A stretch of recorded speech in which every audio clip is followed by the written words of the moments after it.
Let me be honest with you. In this life, I have discovered, and I keep discovering, as God helps me to advance in my life and God helps me in leadership and ministry, I have found out people really don't care about you.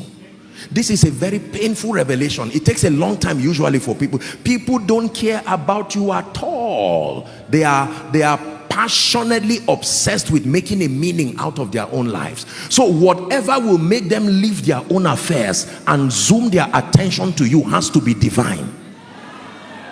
Listen, most of us have this superstitious idea that just because I love God, everybody will shut down on their destinies and just pay attention to me. No, sir. Apostle, the other day I sat in church and someone was looking at me and smiling. My brother, as he was looking at you, he was thinking about something else. I can almost tell you, you are not the one he was looking at. I'm not being sarcastic. Have you seen people talk and walk and you think they are talking to you, but they are talking about themselves? How is this rent going to come? Say, sorry, I'm not talking to you. I'm discussing something serious. Listen, do you know why I'm teaching you this? It's not just to laugh and to scorn. If it is true that your success does not just depend the dynamics of the manifestation now, is God in partnership to men to make it happen, and these men are currently distracted pursuing their own destinies, then what do you think will make those men to leave whatever it is and then turn to you and give you dedicated investment of their time, dedicated investment of their resources, dedicated investment of their energy, allow you to climb and leverage upon them? I was preaching, I was preaching years ago, and a man of God preached before me, and he shared a story that I found very, very powerful. Pay attention to the story. This is what he said: that there was a senior advocate, I think in this country or so, or around the world, very senior legal practitioner, very wealthy, very successful, influential, one whose name is a key. You know, names can be two things: keys or padlocks. But this one, his name is a key. And there was this young lawyer who had tried to set up his firm. It failed. Very sincere, smart gentleman. Watch this. And he was really frustrated. And he went to God in prayer and said, Lord, change my life. Things have to change. And every time he would stand, he would see some of these top clients, institutions running around to talk to that senior advocate, to help them, you know, in all kinds of legal services. And these people would be bidding for millions of dollars. And that gentleman felt life was so unfair. I'm just looking for a fraction of this thing. Look what they want to give this man, and he's leaving them. And what kind of thing is this? When God wanted to help that gentleman, this is what happened. In the presence, I think they were at a conference, and there were several people, businessmen, billionaires, other lawyers, the captains of industry. And this young man came and cried and said, sir, please help me. Please change my life. And the man said, okay, I will help you. And he said, follow me. And he came out of the veranda, and everybody was looking at him. Oh, this is that our senior advocate. What is he doing with this guy? Then he began to talk with him. So how are you? How is your wife? I said, sir, that's not the issue. He said, just talk to me. And they were walking together. How are you? Are you eating well? Are you taking care? And he was angry. He was saying, sir, the issue is that I'm hungry. And the man said he walked with him. And when he walked with him, he got into his office and said, if you still fail, don't come to my office again. Listen. Do you know what he was doing? People were saying, who is this man?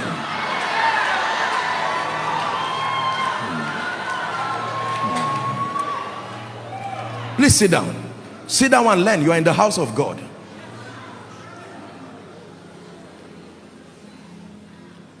The gentleman came out, true story.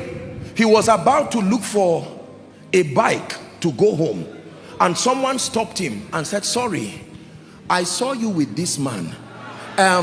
Listen. He did not even ask him if he was ill. He said, sorry, we've been trying to get him to negotiate a deal for us, but our rate, can we work with you? And he mentioned a rate that was a breakthrough, and the gentleman was wise to compose himself.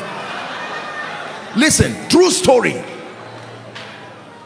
The moment he did that, God granted him grace, called some of his partners and worked together, and within a year this gentleman got a gift and went back to the office of that senior advocate.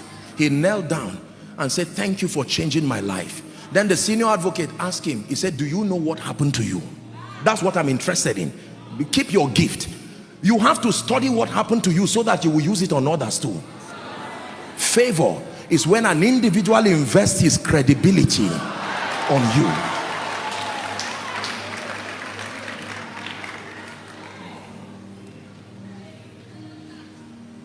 Listen carefully.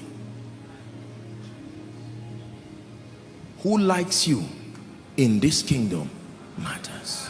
For many of us, we live in a world where the only thing we know is money.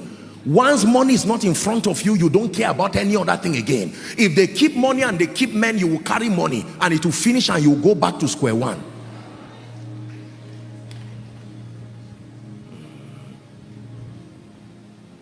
There are 7 currencies that we use to purchase realities in this kingdom. Everything is bought.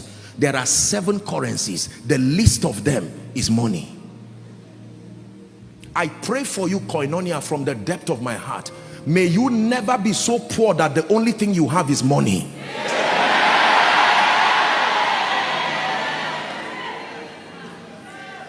Let me pray that prayer again. And I say it with every sense of responsibility. May you never be so poor that the only thing you have is money in your ATM. Listen, there are superior currencies. Money itself, you see, we have a series on finances coming, but money itself, you see, is a product. There is a capital that buys it. The name of the capital that buys money is what the Bible calls true riches. Money itself is a product. Are you getting what I'm teaching you now? Yes.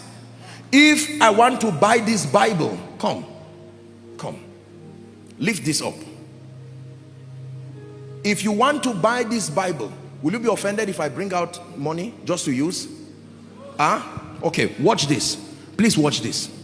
This, for instance, this is $100 bill. Lift it up. Watch this. If, let's assume this is $100. People are following from around the world, so we're using something universal. If you want to buy this product, you need this. Is that true? So that means if I give you this, you start smiling because this is already a victim of the abundance of this. But if you want to buy this, what do you use? Because this is also a product. What do you use to buy this? Money buys this. But what if it is money you want to buy itself? What do you use to buy it? The one who is wealthy is not the one who has this. The one who is wealthy is one who has the capital that buys this. I've made up my mind to go God's way for the rest of my life. I've made up my mind. You know, many people believe that preachers are unintelligent people, and when it has to do with salvation alone, that they have something to say. When it has to do with the matters that help people to excel and live a victorious Christian life while serving the purposes of the kingdom with dignity and honor, most people believe the house of God is not the go-to place. It's a wrong narrative, and I hope that by these meetings God is using it to, he's changing our minds. The church is not a nuisance to civilization. Please understand this. Not every man of God is moving around trying to look for money and manipulate people. There are people who fear God sincerely and intend to be contributors to nation building. Are you learning? Thank you. Thank you. Now listen, pay attention. Favor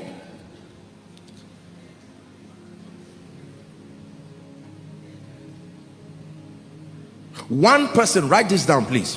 One person can be used by God to open 100 doors of opportunity for you. One man can be used by God.